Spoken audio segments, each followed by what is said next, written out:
The South Indian is here and we are discussing the horrific Haveri gang rape, and my guests include Jija Madhavan Hari Singh, who is a former DJP of Karnataka, Brinda Dige, who is an activist for the women, and Satya Prakash, who is spokesperson for the KPCC. We shall also be joined by one guest, but we are waiting for his connection to come out properly. Brinda, I want to ask you something that, this entire incident, there are different chapters to it, as it were, But I want to ask you that over the years, last time I spoke to you, you spoke about how acid attacks had increased in Karnataka, and you said, listen, I don't really believe in the data.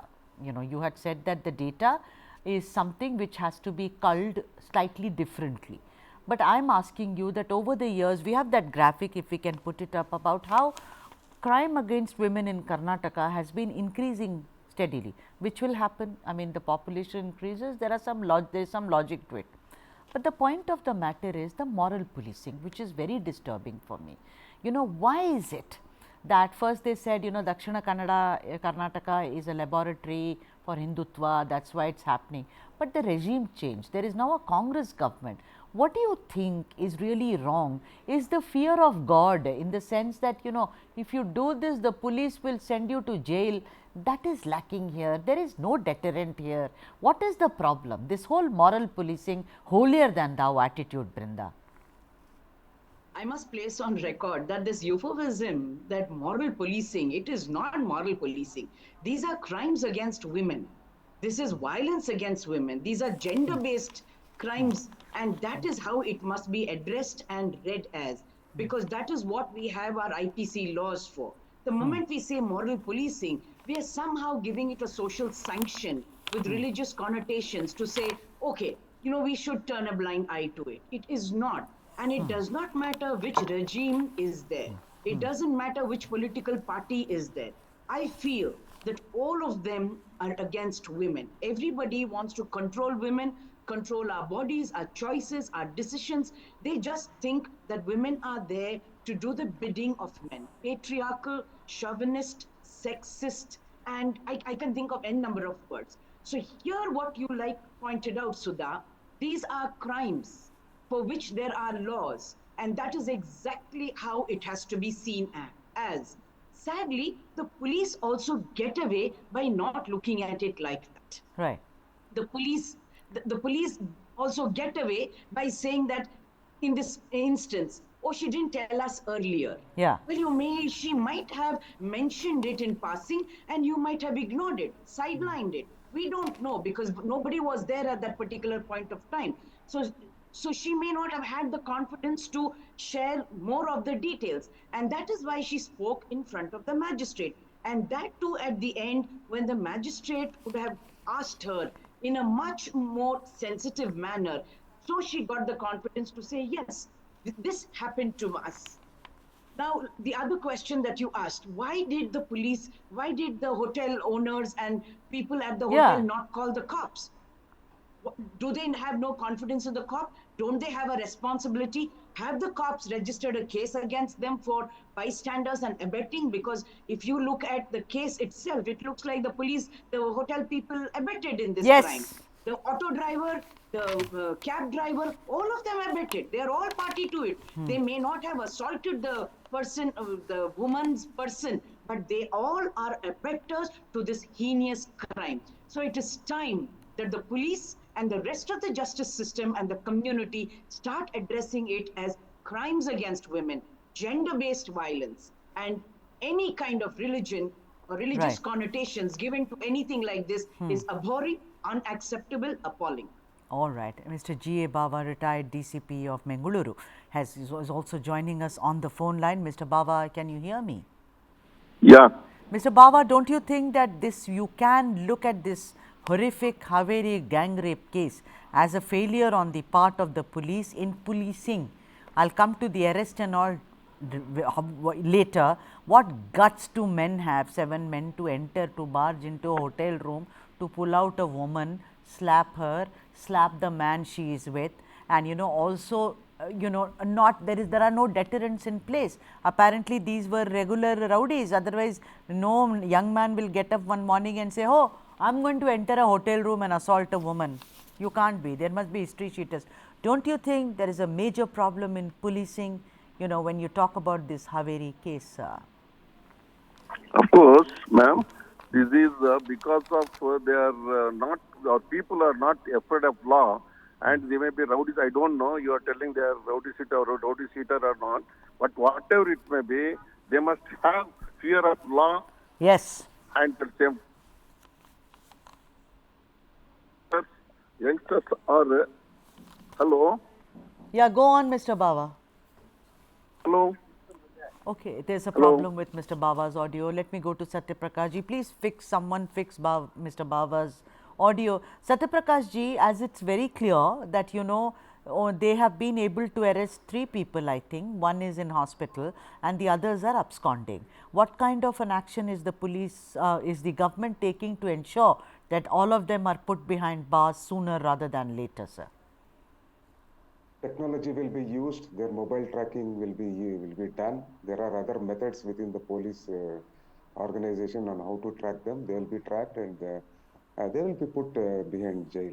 I think let us understand the chronology of events. As far as my knowledge goes, and please give me some time, okay? See, what I feel is, at first, they have found an interfaith couple. They are not couple actually. She is married and that guy also is married. They're still a couple, sir. That's I don't know how can we call them a couple. Of course you can. Let's live in a modern world. What do you mean, Satyaprakash ji? Go on. They were lovers, maybe. It happens. You can call that. I will not go to that level to call them that. Oh, I don't know. Don't call them no couple also. Yeah, go on. I don't have facts, so I will not call anything. Okay, sir. Exactly. Because if you always intervene, you can go to the next person, because I will not be able to put my thoughts. Sir, I would love to hear your I think thoughts. is there are 2 cases you need to see. First case is assault. I think whether the rape and the assault has happened on the same day, we need to check. I don't have facts with me right now. Okay. Second thing, what I would like to say is, as soon as the assault happened, why did the lodge people didn't inform the police? If they had informed the police, police would have come and stopped a rape happening. You need to understand. Forget about politics. Congress, BJP, OI. Let us look at that woman and give justice to that woman. Okay, that's more important. I am here on this show to see that that woman, if at all that heinous act has happened, we need to give justice to that woman first and put the accused, whether he is Muslim, whether he is Hindu, I damn care. Ours is a secular party. We treat all criminals equally. Whether the criminal is a Hindu, whether he's a Muslim, whether he's a Christian, we damn bother. Siddaramiah doesn't care for that. Bombay can do that. BJP can do that. RSS can do that. But we don't differentiate between criminals. The law will take its own course and the strictest action will be taken against them. All right. So, you are saying that, at least, but let me tell you, sir, little facts that I know. The rape happened somewhere else, sir. They took the woman along and it happened somewhere else. Why did the lodge allow the woman to be taken? That is what I am asking. I am asking the top police guys here. What were they doing? It means there is no. At the crime scene, what was the lodge doing? They should collect the ID cards. They should collect the address proofs before giving a room. After an incident of this sort has happened. No, but why should they collect identity cards of those that woman and that man, sir? Why, sir? Absolutely. Before giving a room, according to the rules of Karnataka, they have so, but what has that got to do with this case, sir? No, if they would have collected and if some other person would have barged into the room, they have a responsibility to inform the police when there is an attack on them. Oh. Why are they not informed? I don't know. Maybe, I don't know. I mean, I have no words. Serious crime would not have happened. Acha. Okay. So, but apparently that woman, her whereabouts were known later. But I think more than the identity, Satyaprakash ji, the Lord should have immediately called the police number and said, there are some gundas who have entered our lodge. They have also broken into a room. Please come and beat them. That's what they should have done, which they did not do. Let me go to Jijaji here. Jijaji, if you're still with me, I'm asking you that this question once again, that I think what Mr. Bawa said is that the fear of law seems to be missing here. You know, forget about politics, because politicians come and go and they are only here to kind of win elections. But I think if there is a fear, you know, after the horrific Nirbhaya case in Delhi, the fear was so much that for some time everything was blissfully quiet, ma'am, you know, because they knew that the entire nation will stand up. But in this case, ma'am, I think it was complete failure on the part of the police, not police, but policing, Jijaji. Yeah, so I mean, in a way you can say that, but we are not running a police regime here, right?